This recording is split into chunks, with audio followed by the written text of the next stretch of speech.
Hi. Hi. I'm Yoit. Ado actress. Adoyo. Adoyo actress. Okay. Yeah. So are you dating? Yes, I'm dating. Not just dating. I have a husband. Okay. Yeah, I have a husband. Where? Yeah. So I want you to call your husband. Umwambie uko town na umekwama to send you money. Hata si ati nimekwama my friend. Nimekuja hapa kutafuta bwana yangu. Bwana yangu alituacha Ushago Busia. Akakimbilia town hata nakuja kutafuta. My friend, unajua sasa nikipiga simu zangu hashiki. Ha provide nyumbani. Aliniacha nyumbani na watoto wawili. Mmoja ako na mwaka moja na miezi 3, huyo ndo mdogo, alafu mwingine ako miaka 5. Hata huyo miaka 5 hashughuliki school fees. Hii mwaka yote nilikuwa napiga hashiki simu zangu, anakata simu zangu. Sasa I'm just stranded. Hiyo ndo kitu imenileta hapa.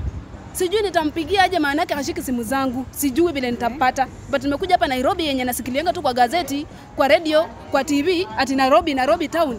Sasa ndio imenileta hapa Nairobi town kutafuta huyo mwanamume. I'm very tired, I'm very disappointed my friend. Pole. Tunaweza mpigia basi na yangu. Nisaidie tu mpigie basi. Kama unaweza nisaidia iko sawa, kwa sababu simu zangu haiwezi shika hata tu moja. We?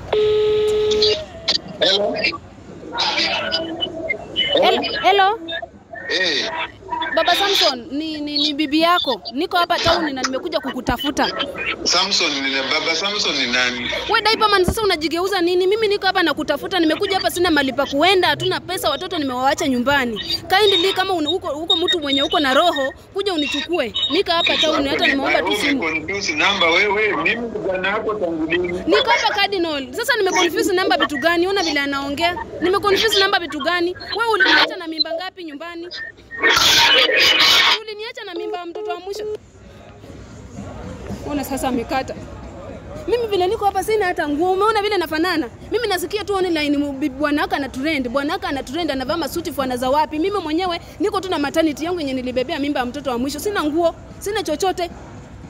Pesa hatumi, niko tu hivi hata tukuli nyumbani.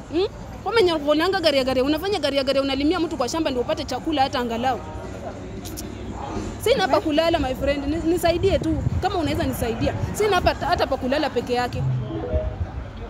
Acha tukati hii video tujue vile tutakusaidia.